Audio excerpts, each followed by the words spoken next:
بسم الله الرحمن الرحيم. لو أنزلنا هذا القرآن على جبل لرأيته خاشعا متصدعا من خشية الله وتلك الأمثال نضربها للناس لعلهم يتفكرون. صدق الله العلي العظيم. اللهم صل على محمد وآل محمد. عزیزان گرامی، سامعین ذوی الاحترام، قرآن اور حسین کے عنوان سے جس گفتگو کا آغاز ہوا ہے، آج یہ اس کی گویا تیسری قسط ہے۔ کل بھی میں نے عرض کیا تھا کہ قرآن اور حسین ایسا دلاویز عنوان ہے کہ اس پر تو پوری ایک کتاب تصنیف کی جا سکتی ہے، بلکہ کئی کتابیں لکھی جا سکتی ہیں۔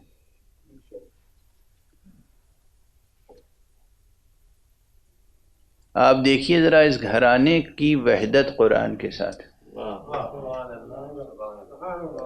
یہ جو اہل بیت نبوت ہیں، یہ جو عصمت کا گھرانہ ہے، یہ جو خاندان نور ہے، اس کی نور قرآن سے وحدت تو دیکھیے۔ باپ پیدا ہوتے ہی قرآن مجید کی تلاوت کرتا ہے، جو علی ولادت کے بعد قرآن مجید پڑھتے ہیں حضور کے موجودگی میں، انہی کا بیٹا ذبح ہونے کے بعد قرآن پڑھتا ہے، نو کے نیزہ پر دوستوں اور دشمنوں کے درمیان۔ کیا وحدت ہے قرآن کے ساتھ، اس خاندان کی کیا وحدت ہے۔ آپ اجازت دیں تو میں اپنے ہی ایک سلام کا ایک مطلب بھی اس وقت یاد آ رہا ہے تو عرض کر دوں۔ زمین تو میر انیس علیہ الرحمہ کی ہے، لیکن یعنی تلک اس میں ردیف ہے، لیکن اس مضمون کو غور فرمائیں اور قرآن مجید میں ایک عظیم مثال موجود ہے۔ جناب عیسیٰ ابن مریم حضرت مسیح علیہ السلام کی آغوش مادر میں کلام کرنے کی مثال، تلاوت کرنے کی مثال، عموماً عام جو تقاضے ہیں طبیعیات کے، عموماً بچہ مکمل کلام نہیں کر سکتا، عموماً کٹا ہوا گلا بھی مکمل کلام نہیں کر سکتا۔ بس یہ تصور اور تمام روایتیں آپ حضرات کے ذہنوں میں ہیں، انہیں ذہن میں تازہ کر لیجئے اور پھر یہ دو مصرے سماعت فرما لیجئے کہ آواز سخن ہے کہاں سے کہاں تلک، آواز سخن ہے کہاں سے کہاں تلک، گہوارے مسیح سے نو کے سنا تلک۔ پر محمد والے محمد الانتر صلوات۔ اللہم صل علی محمد، گہوارے مسیح سے نو کے سنا تلک۔ تو جو ارباب عصمت ہوتے ہیں، جو اللہ سبحانہ و تعالیٰ کی طرف سے صاحب عہدہ و منصب و منزلت ہوتے ہیں، ان کی نور کلام حق کے ساتھ مکمل وحدت ہوتی ہے۔ یہی وحدت حسین اور قرآن میں ہے۔ جو شخص قرآن مجید کی حرمت کو پامال کرتا ہے، یہ یقین کر لیجئے کہ اس نے تہذیب حسینی کی آغوش میں پرورش نہیں پائی ہے۔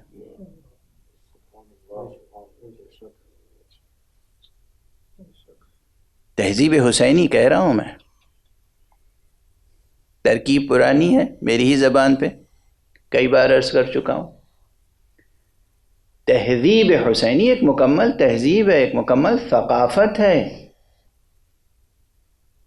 تہذیب عزا، تہذیب ولایت، تہذیب مودت، تہذیب حسینی، ثقافت آل محمد. اس ثقافت میں، اس تہذیب میں جن طبیعتوں کو نشو و نما پانے کا موقع ملتا ہے، جو ذہن پروان چڑھتے ہیں، جو دل پروان چڑھتے ہیں، جو طبیعتیں ڈھلتی ہیں، ممکن ہے کہ قرآن مجید کے باب میں ذرا سا سوء ادب کریں؟ ممکن نہیں ہے. ہمارے لیے قرآن مجید کی حرمت اتنی ہی اہم ہے جتنی خود رسول اللہ صلی اللہ علیہ وآلہ وسلم.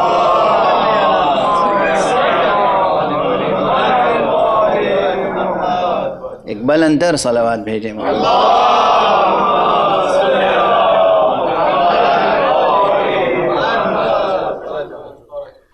کل گفتگو ایک خاص فراز معنی تک پہنچ گئی تھی، اور بات اطوار وجود کی بھی چھڑ گئی تھی، اور وہ اس لیے ضروری ہوئی کہ قرآن مجید نے خود اپنا جو تعارف کرایا ہے، حق سبحانہ و تعالی نے، اللہ سبحانہ و تعالی نے خود قرآن میں جو قرآن کا تعارف پیش کیا ہے، اس کا ایک مقام آپ کے سامنے عرض کیا تھا، جس میں لازمی طور پر یہ بحث درمیان میں آئی کہ آخر اطوار وجود کتنے ہیں. ایک یہ طور وجود ہے قرآن مجید کا جو لفظ عربی میں ہے، قرآنًا عربیہ، انا جعلناہ قرآنًا عربیًا لعلکم تعقلون. یہاں ایک بحث اور ہے، ہر طور وجود کے اپنے آثار وجود ہیں.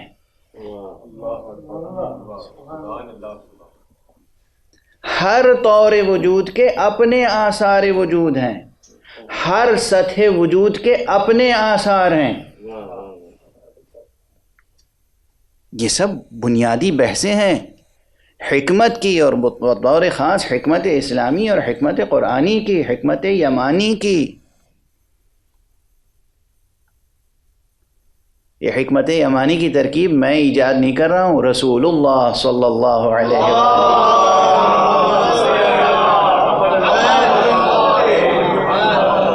کی زبان مبارک پر یہ ترکیب آئی تھی. حکمت یمانی، حکمت قرآنی، حکمت ایمانی، حکمت توحیدی، حکمت صمدی، حکمت اسلامی. اس کے مباحث ہیں یہ، وجود شناسی، علم شناسی، وجود کے مراتب، ہر مرتبہ وجود، ہر سطح وجود کے اپنے آثار وجود ہیں. آثار وجود یہاں ہیں. تو اسی آیت میں لعلکم تعقلون، یہ لعلکم کس کے آثار میں آئے گا؟ قرآنًا عربیہ، انا جعلناہ قرآنًا عربیہ. ہم نے اس کو قرآن عربی قرار دیا ہے تاکہ تم سمجھ سکو. اگر ہم اسے قرآن عربی کی شکل نہ دیتے تو وہ جو علی حکیم ہے وہ حقیقت تو تمہاری سمجھ میں نہ آتی. اس لیے کہ وہ طور وجود کیا ہے؟ وَإِنَّهُ فِي أُمِّ الْكِتَابِ لَدَيْنَا لَعَلِيٌّ حَكِيمٌ. اس آیت میں اور کوئی بات نہیں کہی گئی ہے، اس آیت میں یہی ارشاد فرمایا گیا ہے کہ یہ خانوادہ نور اور یہ الفاظ نور ایک دوسرے سے مکمل وحدت رکھتے ہیں. اجا اطوار وجود ہی کی بحث کو ذہن میں رکھیں، اور یہ جو 3 دن سے میں آیت کی تلاوت کر رہا ہوں سرنامے کے طور پر، لیکن ابھی تک میں نے ترجمہ نہیں کیا اس کا. اب یہ میرا انداز گفتگو ہے، کبھی کبھی آیت کی تلاوت کرتا ہوں اور فوراً اس کا ترجمہ نہیں کرتا، لیکن پوری گفتگو ہوتی ہے اسی آیت کی معنوی فضا میں.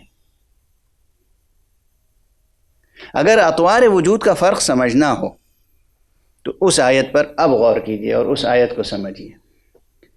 سورہ مبارکہ حشر کی آیت ہے. لو انزلنا، قرآن کی عظمت، قرآن کی عظمت، قرآن کی زبانی. لو انزلنا هذا القرآن على جبل، اللہ سبحانہ و تعالیٰ فرما رہا ہے کہ اگر ہم اس قرآن کو کسی عظیم پہاڑ پر نازل کرتے،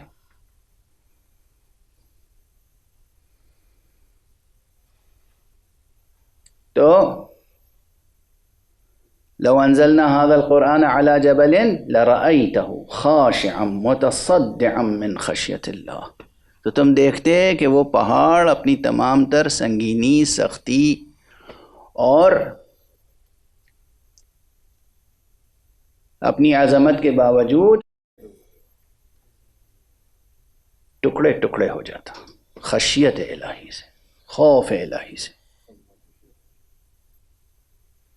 پھر فرمایا گیا وَتِلْكَ الْأَمْثَالُ نَضْرِبُهَا لِلنَّاسِ، اور یہ مثالیں ہم لوگوں کے لیے دیتے ہیں لَعَلَّهُمْ يَتَفَكَّرُونَ، تاکہ وہ فکر سے کام لیں. فکر سے کام لیں. جب قرآن نے کہا تو ہم فکر سے کام لیں یا نہ لیں؟ مجبور ہیں. ایک تو خود ذہن ایسا اللہ نے بنایا ہے کہ یہ ذہن مجبول ہے، یہ ذہن بنا ہی اس طرح سے ہے کہ اس کا کام ہی ہے سوچنا. ممکن نہیں ہے کہ حق سبحانہ و تعالیٰ کوئی شے خلق کرے، اس کی فطرت میں کوئی امر رکھے اور اس کو اسی امر سے روکے. یہ ممکن نہیں. اسی لیے وہ دین، کوئی بھی وہ مذہب، وہ دین جو سوچنے سے منع کرے وہ کچھ ہو سکتا ہے، الہی مذہب نہیں ہو سکتا. اللہ کی طرف سے آنے والا دین انسان کو سوچنے سے منع نہیں کر سکتا، فکر سے نہیں روک سکتا. جو بھی دین ادھر سے آیا ہوا ہوگا وہ یہ نہیں کہے گا بس جو ہم کہہ رہے ہیں آنکھ بند کر کے مان لو، خبردار سوال نہ کرنا، خبردار ان کی کتابیں نہ پڑھنا، خبردار ان کی مجلسوں میں نہ جانا، خبردار ان کی محفلوں میں نہ جانا، ورنہ تمہاری فکر بدل جائے گی، تمہاری سوچ بدل جائے گی، تم بدل جاؤ گے، تمہارا دین ناقص و فاسد ہو جائے گا. اللہ کی طرف سے جو دین اور مذہب آیا ہوا ہوگا اس میں یہ باتیں ہو ہی نہیں سکتی، اس لیے کہ وہ چاہے گا زیادہ سے زیادہ کائنات کا مطالعہ کرو، سب کو دیکھو، تمام مکاتب فکر کا مطالعہ کرو، پھر تمہیں سمجھ میں آئے گا کہ الہی مکتب کی عظمتیں کیا ہوتی ہیں. الہی مکتب کی عظمتیں کیا ہوتی ہیں. تو بہرحال ایک تو ذہن ایسا بنایا کہ سوچنے پر اس کی فطرت ہی ہے سوچنا، اور دوسرے دعوت دی بار بار لعلہم یتفکرون، تاکہ وہ سوچیں، لوگ سوچیں. کیا سوچیں؟ سب سے پہلے تو یہی سوچیں گے کہ اب میں بالکل بچوں کی طرح آگے بڑھوں نا دھیرے دھیرے، تاکہ جو لوگ اسکالرس نہیں ہیں اور عام انداز سے سوچتے ہیں پھر وہ بھی ہم وہاں تک پہنچیں اور پھر ان کو ساتھ لے کے کچھ آگے بڑھیں. قرآن مجید میں یہ لکھا ہے کہ اگر یہ قرآن ہم کسی عظیم پہاڑ پر بھی نازل کر دیتے تو وہ پہاڑ خوف خدا، خشیت خدا سے ریزہ ریزہ ہو جاتا، ٹکڑے ٹکڑے ہو جاتا. یہ قرآن ہی کا وصف ہے نا، قرآن کا وصف ہے نا. یہ پورا قرآن آپ ایک چھوٹی سی لکڑی کی رحل پہ رکھ دیتے ہیں، رحل تو جوں کہ توں رہتی. بچوں کو سمجھانے کے لیے مثال دے رہا ہوں. رحل پہ رکھ کے قرآن پڑھتے ہیں یا نہیں؟ اور ایک آیت رکھتے ہیں، پورا قرآن رحل پہ رکھ دیتے ہیں، اور رحل کو جنبش بھی نہیں ہوتی، جوں کہ توں اپنی قوت کے ساتھ باقی رہتی ہے. قرآن کہہ رہا ہے اگر پہاڑ پہ نازل کرتے تو ریزہ ریزہ ہو جاتا پہاڑ، اور آپ پورا قرآن ایک لکڑی کی نازک سی رحل پہ رکھے ہوئے ہیں اور اس رحل کو کچھ بھی نہیں ہو رہا ہے. یہ کیا کرشمہ ہے؟ یا آپ قرآن اپنے ایک ہاتھ پہ لے لیتے ہیں، آپ قرآن مجید اپنی جیب میں رکھ لیتے ہیں. یہاں آثار کیوں نہیں ظاہر ہو رہے ہیں؟ اسی لیے ظاہر نہیں ہو رہے کہ یہ طور وجود کچھ اور ہے، وہ طور وجود کچھ اور ہے۔ اور ہمارے آپ اسے بھولیے گا نہیں، یہ طور وجود یہ عربی مبین میں یہ آپ کے ہاتھوں کا بنایا ہوا کاغذ، آپ کے ہاتھوں کی بنائی ہوئی روشنائی، آپ کے ہاتھوں کا بنایا ہوا قلم، آپ کے ہاتھوں کا بنایا ہوا پریس، آپ کے ہاتھوں کی بنائی ہوئی جلد، جو کچھ ہے اس میں جو آپ کے سامنے رحل پہ رکھا ہے آپ کے ہاتھوں کا بنایا ہوا ہے۔ آپ کے ہاتھوں کے بنائے ہوئے قرآن مجید میں اتنی تاثیر نہیں ہو سکتی کہ ایک نازک سی رحل بھی متحرک ہو جائے، لیکن جو نور مشیت سے لکھا ہوا قرآن ہوگا، وہ قرآن وہ عظمت رکھتا ہے کہ اگر پہاڑ پر نازل کر دیا جائے تو وہ ٹکڑے ٹکڑے ہو جائے۔ نور مشیت سے لکھا ہوا قرآن، نور حق سے نازل ہونے والا قرآن کہیں نہیں ٹھہر سکتا مگر اسی نور پر جو خود نور حق سے مشتق ہوا ہو۔ صلوات پڑھ دیجئے محمد۔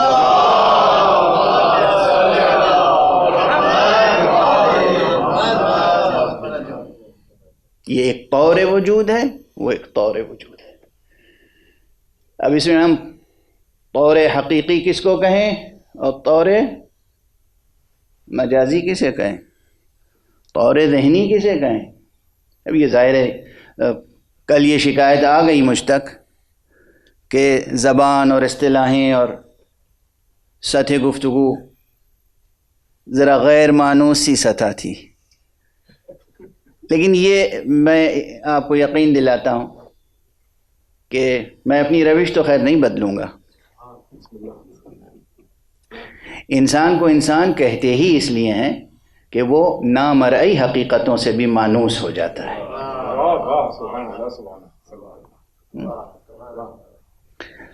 تو آپ جن چیزوں سے مانوس ہیں پہلے سے انہیں دہرانے سے کوئی فائدہ نہیں ہے، لیکن اس سے بلندر کچھ سطح گفتگو آنی چاہیے سامنے۔ عظمت قرآن کی بات ہے، عظمت قرآن، یہ قرآن بھی عظیم ہے چونکہ یہ حکایت کرتا ہے اسی کی۔ یہ قرآن عظیم ہے چونکہ یہ الفاظ آپ کے ہیں۔ دیکھیے یہ ذرا سمجھیے گا، نماز کے احکام میں ایک حکم بعض فقہا نے بہت توجہ دلائی ہے، کہا جب تم پڑھ رہے ہو نماز میں بسم اللہ الرحمن الرحیم الحمد للہ رب العالمین، یہ جو سورہ پڑھتے ہیں اہدنا الصراط المستقیم، تو تم اسے اپنی طرف سے بنیت دعا نہ پڑھو ورنہ یہ تمہارا کلام ہو جائے گا۔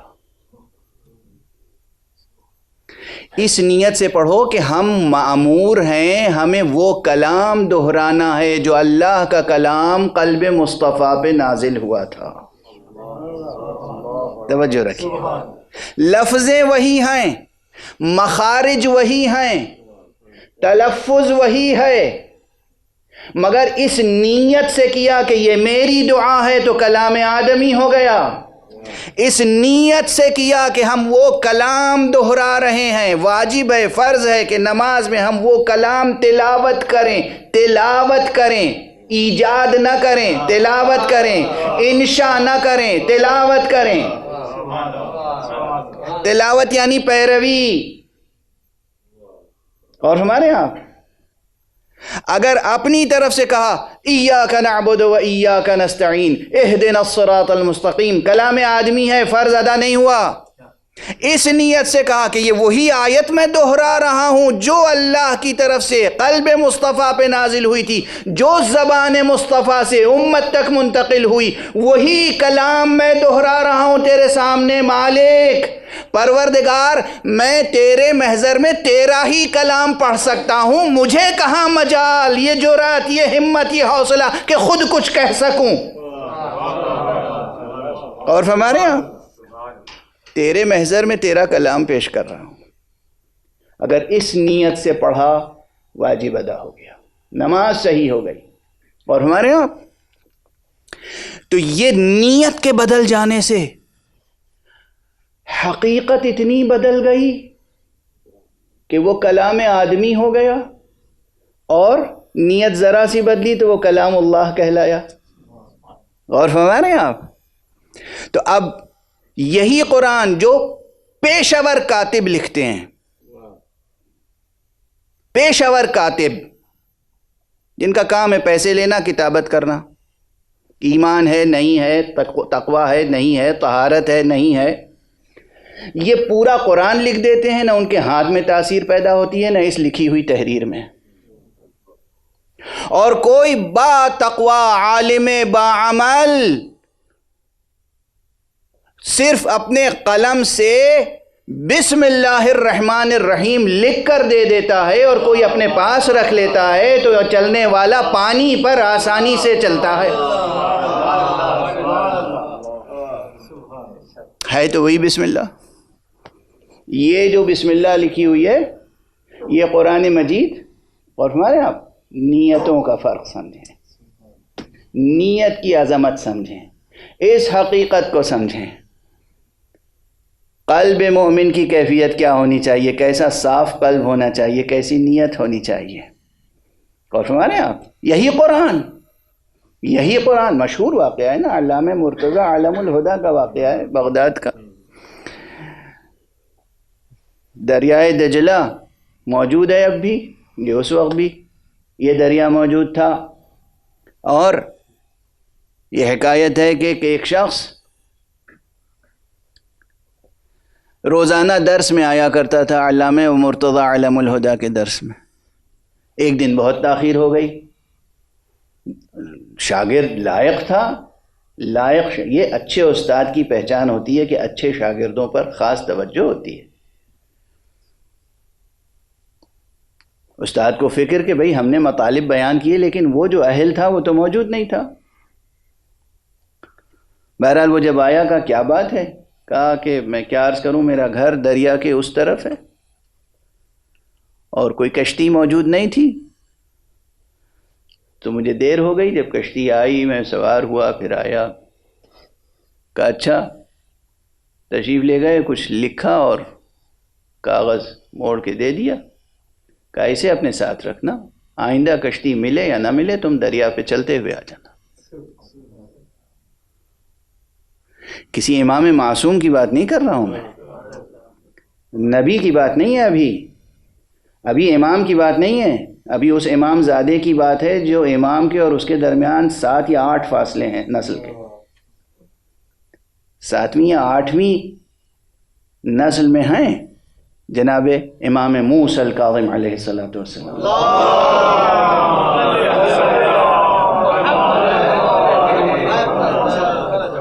اور فرمانے آپ، اور اس کے بعد وہ عادی ہو گئے، آتے رہے جاتے رہے.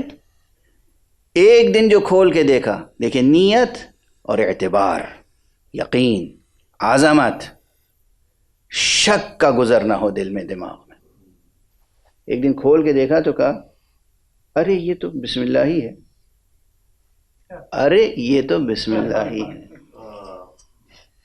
اور سمجھ رہے ہیں آپ، اس امپریشن کی اور اس ایکسپریشن کی مزید تشریح کی ضرورت تو نہیں ہے.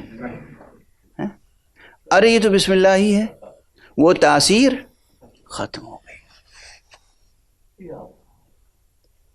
دیکھنے آپ کیسے آثار وجود میں آتے ہیں اور کیسے آثار ختم ہو جاتے ہیں. پورا قرآن آپ کی رحل پہ رکھا ہوتا ہے اور کوئی اثر نہیں ہوتا. پورا قرآن آپ بغل میں دبا لیں جس میں 114 مرتبہ بسم اللہ لکھی ہوئی ہے، آپ دریا کراس نہیں کر سکتے. اور ایک علم الہدا ہو جو اپنے قلم سے لکھ دے تو اس میں وہ آثار پیدا ہو جاتے ہیں. غور فرمایا آپ نے؟ ہم آپ دن رات قرآن مجید کی تلاوت کرتے ہیں، لیکن جب علی تلاوت کرتے ہیں تو شان کچھ اور ہوتی ہے، جب حسین تلاوت کرتے ہیں تو شان کچھ اور ہوتی ہے، جب کوئی صادق آل محمد تلاوت کرتا ہے تو شان کچھ اور ہوتی ہے، جب کوئی قائم آل محمد تلاوت کرتا ہے تو شان کچھ اور ہوتی ہے. ایک بلند تر صلوات پڑھ دیں محمد.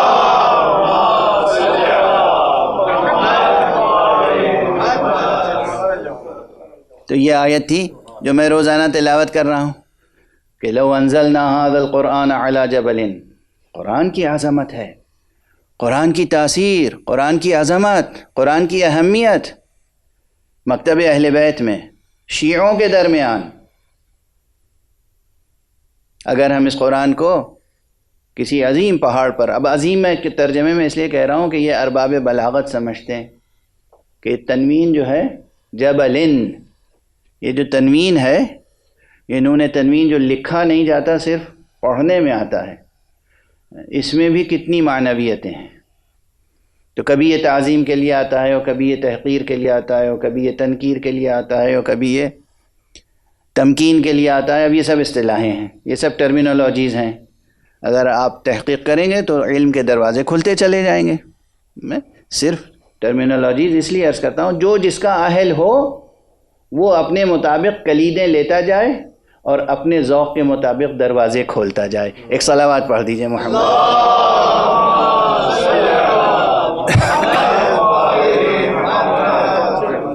اور نحو سے لے کر بلاغت تک کا سفر کرنا ہوگا. نحو کی کتابوں میں تو بہت چھوٹی چھوٹی باتیں اور معمولی سطح کی باتیں ہیں، پھر بلاغت کی کتابوں میں جو ہے وہاں اور تفصیل ہے. تو کسی عظیم پہاڑ پر اگر نازل کر دیتے ہم اسے، اللہ فرما رہا ہے، تو خوف الہی سے، خشیت الہی سے وہ ٹکڑے ٹکڑے ہو جاتا. اب بات یہاں تک آ گئی ہے تو میں عرض کر دوں کہ یقیناً دو مطالب اس سے قبل میں کہیں یہیں غالباً ماہ مبارک رمضان میں عرض کر چکا ہوں یا اس سے پہلے، کہ سوچنے کی بات یہ ہے کہ پہاڑ، یہ پتھر کا پہاڑ اگر خوف الہی سے ٹکڑے ٹکڑے ہو سکتا ہے تو ہمارے دل نرم کیوں نہیں ہوتے؟ قرآن مجید کی تلاوت سے ہمارے دلوں میں کتنی گدازی، دوسروں کے لیے کتنی دل سوزی، کتنی گنجائش، کتنی گہرائی، کتنی گہرائی پیدا ہو جانی چاہیے، کتنی درد مندی پیدا ہو جانی چاہیے. قرآن نازل ہی اس لیے ہوا ہے تاکہ انسان کا دل دوسروں کے لیے درد مند ہو جائے. درد مند. بہت پرانا شعر ہے، آپ میں سے جو اردو زبان کا ذوق رکھتے ہیں اور پرانی نسلوں کی، گزشتہ نسلوں کی جنہوں نے آنکھیں دیکھی ہیں غور سے، بزرگوں کی، انہیں یاد ہوگا یہ شعر کہ درد دل کے واسطے پیدا کیا انسان کو، ورنہ طاعت کے لیے کچھ کم نہ تھے کروبیاں. یعنی اللہ سبحانہ و تعالیٰ کی عبادت کے لیے فرشتے کم تھے کیا کہ ہم جیسے نافرمان بندوں کو پیدا کیا اللہ نے؟ وہ فرما بردار مخلوق کہ جس کو کہہ دیا تم سجدے میں رہو وہ سجدے میں ہے، جس کو کہہ دیا کہ تم رکوع کرو وہ رکوع میں ہے، جس کو کہہ دیا قیام کی حالت میں رہو قیام کی حالت میں، جو تسبیح کر رہا ہے تسبیح کر رہا ہے، جو تحلیل کر رہا ہے تحلیل کر رہا ہے. ایک جسے عام، بالکل عام اصطلاح میں کہتے ہیں کہ ایک بال کے برابر بھی، حالانکہ یہ بال بھی بہت بڑی یونٹ ہو جائے گی فرشتوں کی لطافت کے سامنے، اس کے برابر بھی وہ حکم الہی اور امر الہی سے نہ آگے بڑھتے ہیں نہ پیچھے ہٹتے ہیں. وہ کروبیاں، وہ فرشتے، وہ ملائکہ، وہ نوری مخلوق، وہ اللہ کی عبادت کے لیے کم نہ تھی. ہمیں اور آپ کو پیدا کیا ہے اس دار ابتلا میں، دار آزمائش میں، اس دار ہدنہ میں. دار ہدنہ ترکیب یاد رکھیے گا، کسی وقت اس کے بارے میں عرض کروں گا، کیونکہ یہ ترکیب محمد رسول اللہ صلی اللہ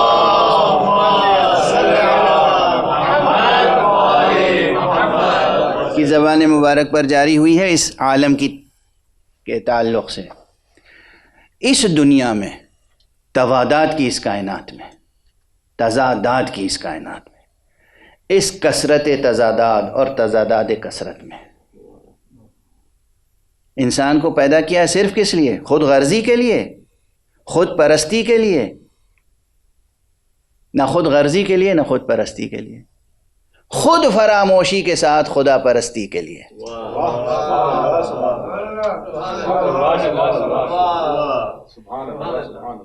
اپنی سرفرازی کی فکر نہ کیجیے، سرفروشی کا ذوق پیدا کیجیے، سرفروشی کے ساتھ سجدہ ریزی کے لیے، دوسروں سے درد مندی کے لیے۔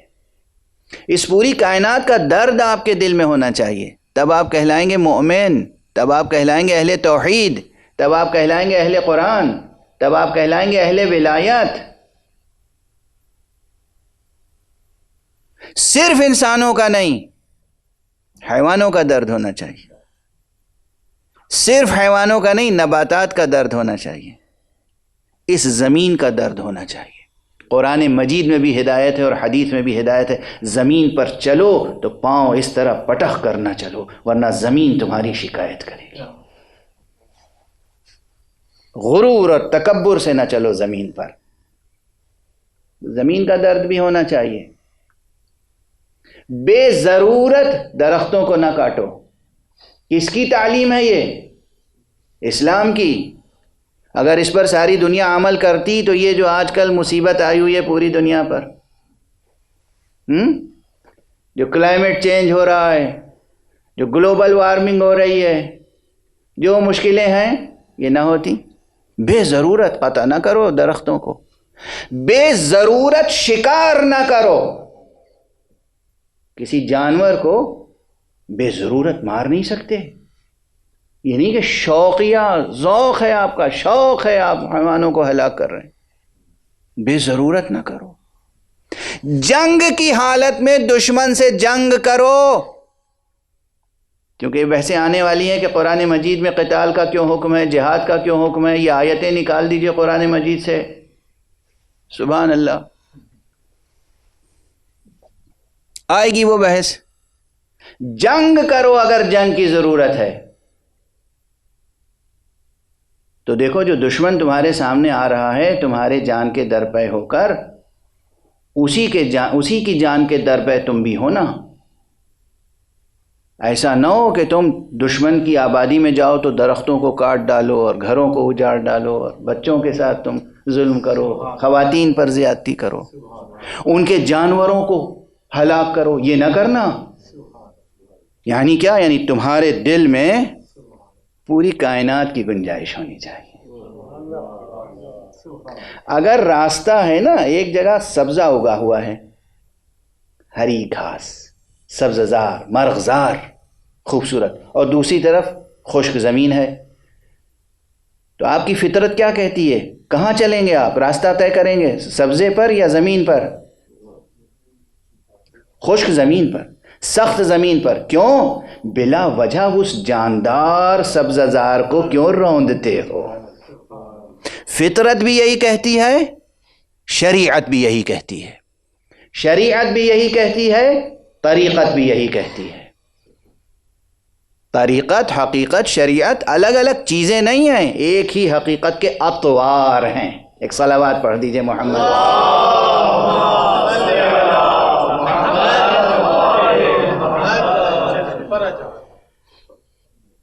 تو یہ جو قرآن نازل ہوا، اگر پہاڑ اس سے ٹکڑے ٹکڑے ہو سکتا ہے تو تمہارا دل کیوں نہیں پھٹ پڑتا، ٹکڑے ٹکڑے ہوتا دوسروں کے غم و الم میں؟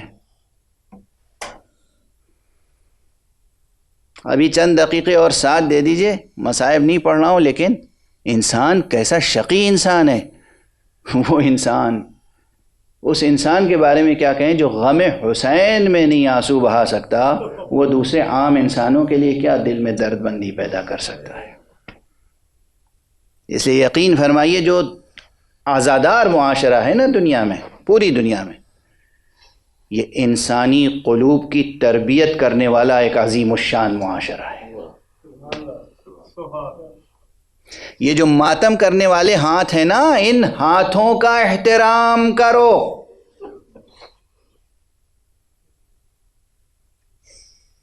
یہ اپنے سینے پہ ہاتھ مار کے درد مندی کا سبق سکھاتے ہیں۔ درد مندی، سوگواری، دوسروں کے درد و الم و غم کو محسوس کرنا اور اس شدت سے محسوس کرنا جیسے وہ اس کا نہیں تمہارا غم ہے۔ یہ تربیت گاہ ہے۔ یہ تربیت گاہ اسلامی ہے، یہ تربیت گاہ ایمانی ہے، یہ تربیت گاہ قرآنی ہے، یہ تربیت گاہ غدیری ہے، یہ تربیت گاہ ولایت ہے۔ اگر یہ تاثیر نہیں پیدا ہوئی تو آپ حق ادا نہیں کر سکیں گے۔ لو انزلنا هذا القرآن على جبل، اگر ہم اس قرآن کو کسی پہاڑ پہ نازل کرتے تو وہ پہاڑ ٹکڑے ٹکڑے ہو جاتا۔ بس ایک فقرہ اور مقام منقبت یا مقام نعت و فضیلت میں عرض کر کے پھر مصائب کی گزارش کی طرف آتا ہوں۔ ایک درس تو اس میں یہ ہے ہمارے آپ کے لیے کہ ہمارے دل نرم ہونے چاہیے۔ اگر پہاڑ ٹکڑے ٹکڑے ہو سکتا ہے خشیت الہی سے، خوف الہی سے، تو ہمارے دل نرم کیوں نہیں پڑتے؟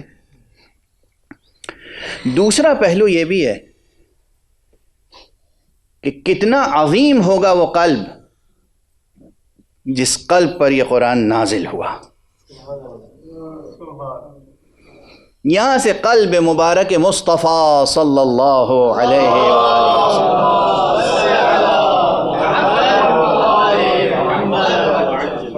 کی عظمت، قوت، شان سامنے آتی ہے۔ کیا نور قدسی تھا، کیا قلب مبارک تھا جس پر اللہ سبحانہ و تعالیٰ نے وہ قرآن نازل کیا جو کائنات کی کسی سخت سے سخت چیز پر بھی نازل نہیں ہو سکتا تھا۔ اب سمجھ رہے ہیں آپ میں نے یہ جملہ کیوں عرض کیا؟ کسی بھی سخت سے سخت چیز پر، اس لیے کہ اس کرۂ ارض پر سب سے سخت چیز پہاڑ ہے، تو گویا یہ پہاڑ کی مثال دی گئی ہے۔ پہاڑ موضوعیت نہیں رکھتا، پہاڑ موضوعیت نہیں رکھتا، موضوعیت یہ ہے کہ ایک مثال دی گئی کہ اس پوری کائنات میں کوئی سخت سے سخت چیز ممکن نہیں ہے کہ وہ بار اٹھا سکے نور قرآن کا مگر قلب مصطفیٰ۔ سر محمد وآل محمد بلندر صلوات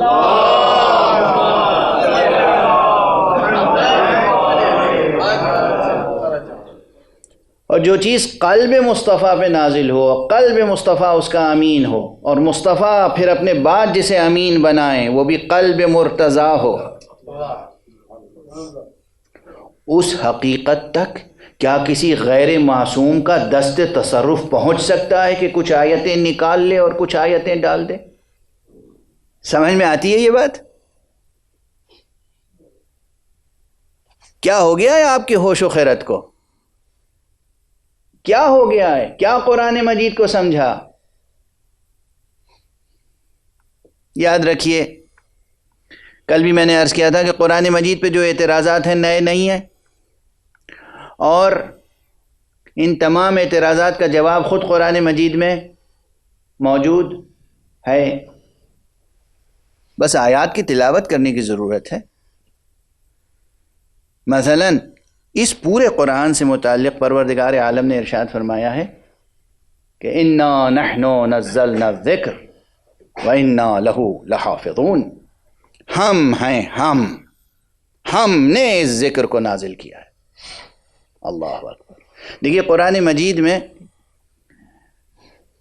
انداز یہ انا نحن، یہ عجیب و غریب لحن ہے، عجیب انداز ہے، یہ قرآن کا خاص اسلوب ہے عظمت و جلال الہی کے اظہار کے لیے۔ خدا کے علاوہ کسی کو یہ انداز خطاب زیب نہیں دیتا۔ ہم ہیں، ہم، اور یہ قرآن مجید میں بس ان مواقع پر آیا ہے جہاں کوئی بہت ہی عظیم حقیقت کی طرف اشارہ کیا گیا ہے۔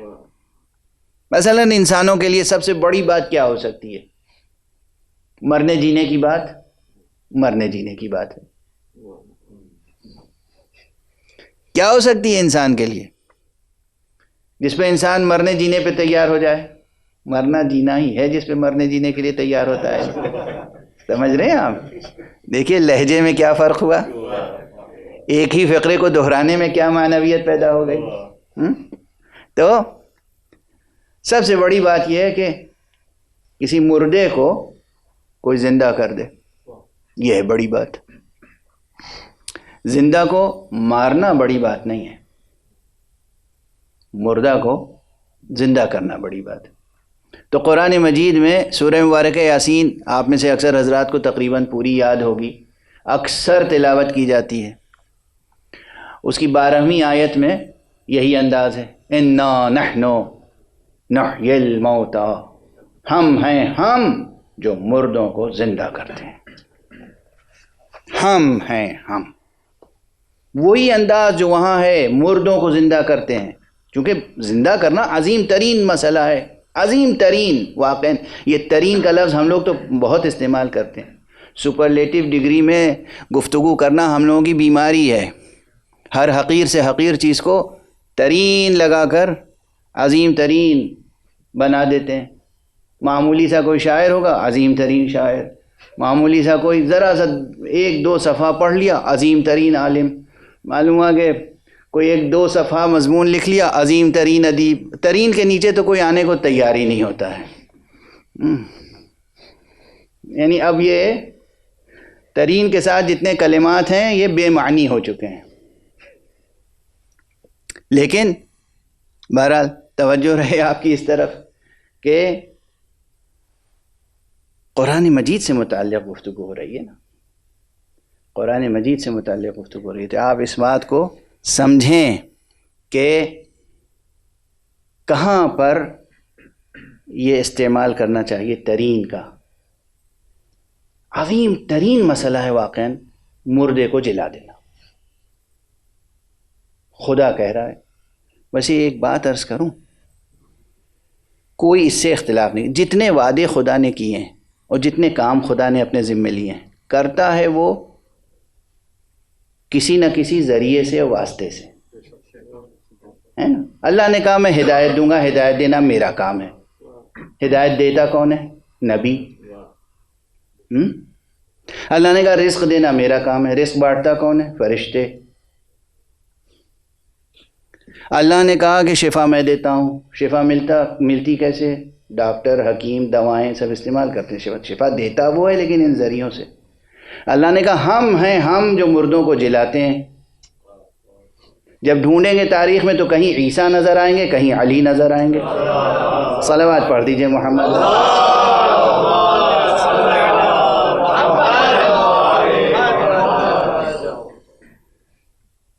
جوانوں، عزیزوں، میرے بچوں، ہرگز شک و شبہ پیدا نہ کرنا اپنے دلوں میں۔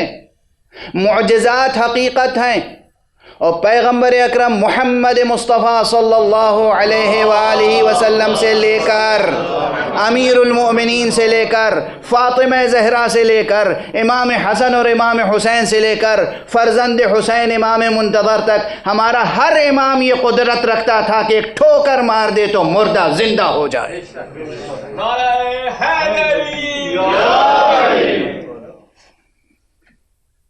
کہہ دے زبان سے قوم، مردے سے کہے قوم، وہ اٹھنے پہ مجبور ہوتا تھا، کیونکہ یہ خود اذن اللہ ہیں۔ انہیں قم باذنی کہنے کی قم باذن اللہ کہنے کی ضرورت بھی نہیں ہے، قوم کہنے کھڑا ہو جائے گا، یہ خود اذن اللہ ہے۔ تو بہرحال جس طرح یہ ہے کہ مردے کو زندہ کرنا عظیم ترین مسئلہ ہے، اسی طرح یہاں لہجہ ہے قرآن کی حفاظت کرنا، دین خدا کی حفاظت کرنا، مقام ختم نبوت کی حفاظت کرنا۔ اس لیے کہا گیا انا نحن نزلنا الذکر وانا لہ لحافظون، ہم ہیں ہم اس ذکر کو نازل کرنے والے اور ہم ہی اس کی حفاظت کرنے والے ہیں۔ جس کی حفاظت کا اللہ نے وعدہ لیا ہو، دنیا کا کوئی حکمراں اسے تبدیل کر سکتا ہے؟ بہت پیدا ہوئے اور بہت پیدا ہوں گے تبدیلیاں کرنے والے، وہ خود مسخ ہو کے رہ جائیں گے۔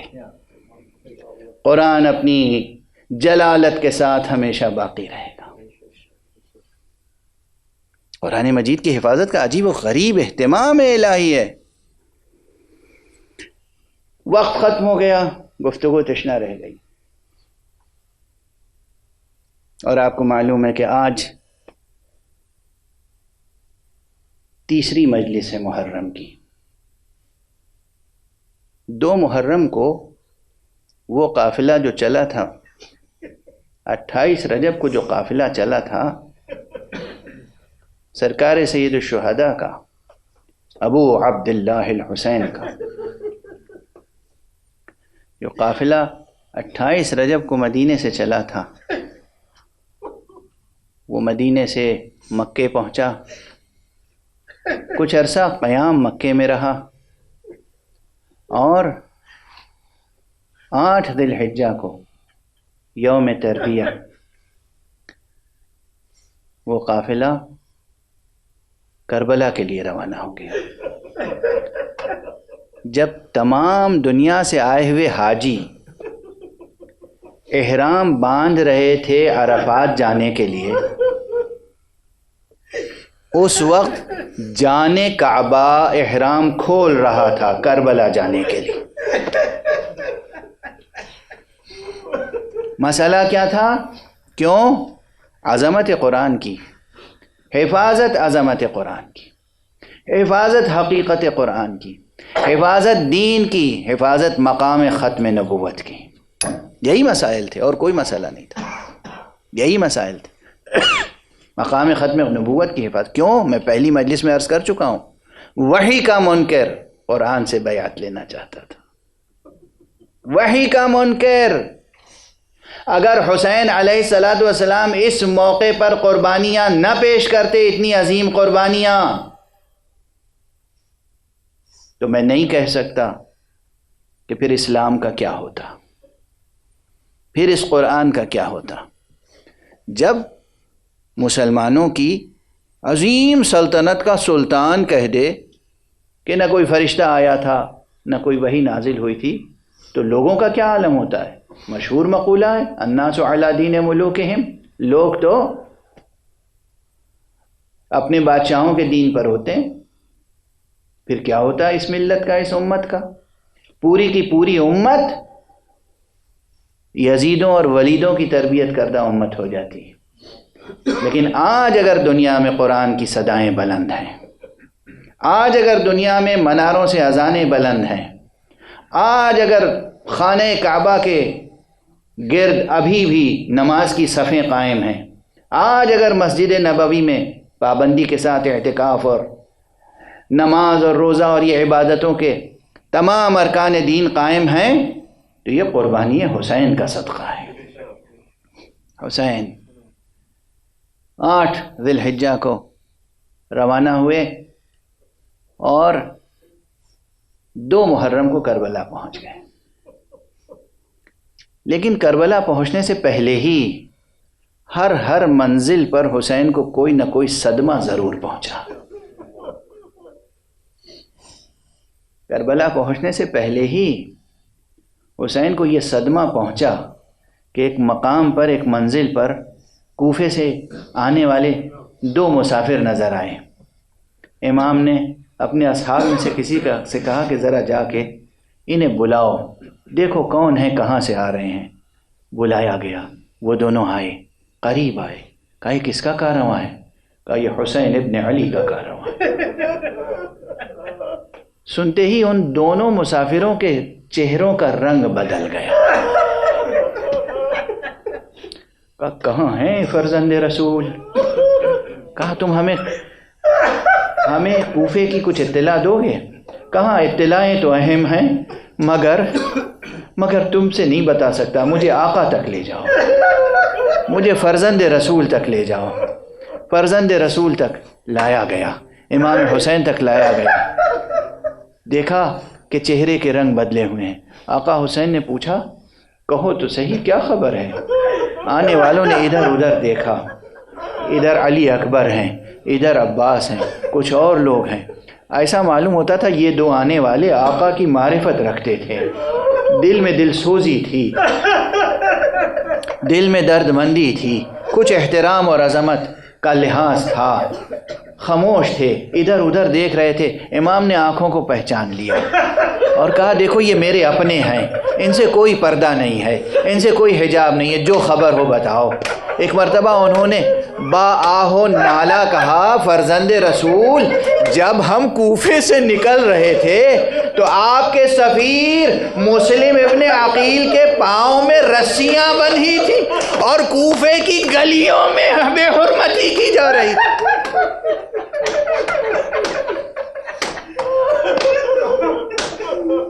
اجرکم علی اللہ، اجرکم علی اللہ۔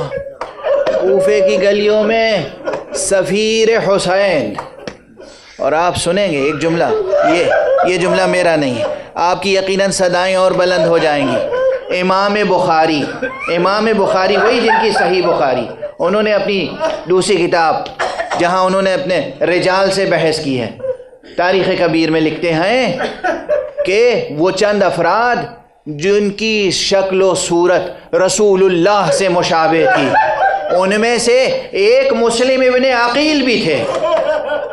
یعنی کوفے کی گلیوں میں تصویر پیغمبر کی بے حرمتی ہو رہی۔ آقا نے سنا اور آپ کی ریش مبارک آنسوؤں سے تر ہو گئی،